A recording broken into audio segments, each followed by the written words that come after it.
The birthday that was supposed to be happy. I didn't know it then, but in less than 5 minutes, my own mother was about to destroy the name I'd lived with for 32 years. I turned 32 on a Saturday. Not a big milestone like 30. Not dramatic like 40. Just one of those birthdays where you expect cake, awkward hugs, and a few forced smiles. I didn't expect my entire identity to be ripped apart between the appetizers and dessert. My name is Daniel Carter. Or at least, that's the name I've lived with for 32 years. The party was held in my parents' backyard, the same place where every birthday of my childhood had happened. White plastic chairs. A long folding table covered with a cheap floral cloth. My mother's idea of classy. Neighbors, a few relatives, my coworkers, and my girlfriend, Emma, were there. Everyone holding paper plates, laughing too loudly, pretending this was more fun than it actually was. My mom, Linda, floated around like she was hosting a charity gala instead of a backyard barbecue. She loved attention. Always had. My dad, Richard, stayed near the grill, flipping burgers and avoiding eye contact. That was normal too. I remember thinking, this is fine. Just get through the day. Then my mother clinked her glass. That sound. Sharp. Deliberate. The conversation slowly died down. I just want everyone's attention for a moment, she said, smiling too wide. I have something important to share. I felt my stomach tighten. You learn to recognize danger when you grow up in a house like mine. This is, after all, a special day, she continued. Daniel's birthday. Polite claps. And I think it's finally time we told the truth. A family truth. People shifted uncomfortably. Emma squeezed my hand. What is this? She whispered. I shook my head. I had no idea. My mother took a breath, enjoying the moment. If you've ever trusted the wrong person with your heart, stay with me. Because what she said next still haunts me. Daniel, she said, turning to me. You were adopted. And just when I thought that was the worst part, she added one sentence that made the entire crowd freeze. The world didn't explode. It went silent. Not dramatic silence. Worse. Confused silence. Someone laughed nervously, thinking it was a joke. It wasn't. My mother went on. We adopted him as a baby, she said casually, like she was announcing a new couch. And, honestly, it worked out well for us. Especially for tax purposes. A few gasps. Someone dropped a fork. For years, she added, the benefits really helped our household. And since he's grown now, I think it's fine for everyone to know. I couldn't breathe. I stared at her, waiting for her to laugh. To say just kidding. She didn't. I looked at my father. He wouldn't look back. Emma stood up. This isn't funny, she said.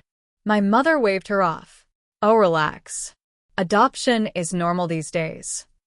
Normal? Like using your child as a tax strategy. I stood there, 32 years of memories crashing into each other. Childhood arguments. Emotional distance. The constant feeling of being separate. It all made sense. But what she didn't know, what she couldn't have known, was that her announcement wasn't the only secret in that yard. The secret I never planned to share. What my mother didn't know was this. I'd been carrying a secret of my own, and it was far more dangerous than hers. I excused myself. Or at least I tried to. Sit down, my mother said sharply. People will think you're upset. I laughed. A broken sound. Oh, I am, I said. Just not for the reason you think. Now, everyone was watching. I hadn't planned to say anything. I discovered the truth 6 months earlier. Quietly. Carefully. Because unlike my mother, I didn't enjoy public humiliation. But she had forced my hand. You see, I said, my voice shaking but loud enough. I already knew I was adopted. The look on her face changed instantly. Because she realized she had lost control. Her smile faltered. What? I also know why, I continued. And I know who my biological parents are. Murmurs rippled through the crowd. My father finally looked at me. Fear in his eyes. My mother recovered quickly. Daniel, this isn't the time. Oh, it is, I said. Because since we're talking about benefits, maybe we should talk about money. Her face tightened.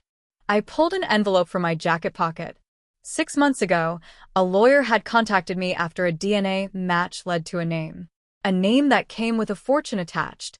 My biological mother, I said, was Eleanor Price. A few people gasped. The name meant something. Eleanor Price was a real estate investor. Wealthy. Private. Recently deceased. And she left everything, I continued, to her only child. My mother's face went pale. That child, I said, is me. Silence. Pure, heavy silence. The masks come off. You're lying, my mother said. I handed the envelope to Emma, who pulled out the documents. Legal. Sealed. Real. My inheritance was finalized last month, I said. I didn't tell you because I wanted to see who you really were. My father sat down heavily. You used me, I said, turning back to my mother. You used me for tax breaks, for appearances, for control. She opened her mouth, then closed it. And now, I continued, you announced my adoption like it was a punchline. The guests began to step back, slowly realizing they were witnesses to something ugly. You owe us, my mother finally said. That did it. I laughed. No, I said. You owe me. The consequences. I left that party with Emma and never looked back. In the weeks that followed, my parents called, texted, begged. My mother cried. My father apologized. Too late. I moved into a new place. Cut contact. Used my inheritance not to show off, but to build a life that didn't feel borrowed. Therapy. Peace. Boundaries. The final reveal. 3 months later, I received one last message from my mother. She wanted to meet. Closure, she said. I declined. Some truths don't need a sequel. Because family isn't who claims you for benefits. It's who sees you as human. And that birthday? It wasn't the day I lost my family. It was the day I finally found myself. After the silence broke, I thought the nightmare ended after the party, but that's when the real damage began. The morning after my birthday felt unreal. I woke up expecting everything to reset, like it was all a bad dream. But my phone was already buzzing. Missed calls, messages, voicemails. Most of them were from relatives who had watched my life explode in real time. Some were apologetic. Some were curious. Some, shockingly, were asking about the inheritance. That's when it hit me. The humiliation wasn't the worst part. The worst part was realizing how quickly love turns into interest when money enters the room. Emma lay beside me, staring at the ceiling. You okay? She asked softly. I wanted to say yes. Instead, I said the truth. I don't know who I am anymore. She reached for my hand. You're the same man you were yesterday. The only difference is you finally know why things always felt wrong. She was right. Growing up, I was the difficult child. The ungrateful one. The one who never quite fit. Now I knew why. Flashback. The signs I ignored. Looking back now, the signs were always there. I just didn't want to believe them. I remembered being 7 years old, standing in the kitchen, holding a broken glass. My mother didn't ask if I was hurt. She asked how much it cost. At 12, when I brought home a report card full of A's, she nodded once and said, That's expected. When I failed at something, she reminded me I should be grateful I was even given a home. Not words you say to a child. Unless that child is a transaction. The lawyer's call. Later that afternoon, my phone rang again. This time, it was the lawyer. Daniel, he said, calm and professional. Given the public nature of what happened, we need to talk protection. Protection from what? I asked. From your parents, he replied. That sentence still echoes in my head. He explained that my adoptive parents had no legal claim to my inheritance. But that wouldn't stop them from trying. Especially my mother.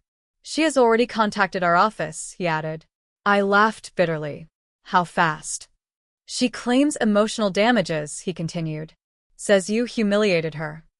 The irony almost made me sick. When my mother showed up, when I opened the door and saw her standing there, I knew she wasn't there to apologize. 3 days later, she appeared at my door. No warning. No apology. Just entitlement. She was dressed differently than usual, more polished, more calculated, like she was meeting an investor. "I raised you," she said before I could speak. "I didn't invite her in. You announced my adoption for tax benefits at my birthday party," I replied. She waved her hand. "Details." That word. Details. "My lawyer says you owe us," she continued. "Morally, if not legally." I leaned against the doorframe. "Did you ever love me?" I asked. She hesitated. "Not long, but long enough." "Love is complicated," she said. That was my answer. The document she didn't expect. I handed her a copy of a document. She scanned it, confused. "What is this?" "A statement," I said, "of everything you received because of me. Tax benefits, grants, educational credits, subsidies. 32 years of numbers." Her face tightened. "You kept records?" "I had to," I said. "Someone had to care about my future." She tried to argue, then threaten, then cry. I closed the door. The letter from my biological mother. That night, I finally opened the letter I had been avoiding. My hands were shaking, not because of fear, but because of hope. It was written in elegant, careful handwriting. Every word felt intentional, personal. It was from Eleanor Price, my biological mother. She didn't start with excuses. She didn't ask for forgiveness. She wrote about being young, about being alone, about being told that keeping me would destroy both our lives. She wrote about signing the papers with tears soaking through the ink, about walking away from the hospital and never truly leaving. "I gave you up to protect you," she wrote. "But not a single day passed where I didn't wonder if you were safe, if you were loved." That's where my breath caught. Because for the first time in my life, someone wasn't explaining why I was difficult, or ungrateful, or a burden. She was explaining why letting me go nearly broke her. "I never stopped looking for you," the letter continued. "And if this reaches you, please know this: you were never unwanted." I folded the letter slowly, and in that moment, something inside me finally healed. Because one woman gave me up out of love, while another kept me for convenience. And now I finally understood the difference. If you liked this story, please subscribe to the channel, like the video, and press the bell icon so that every new upcoming video can reach you.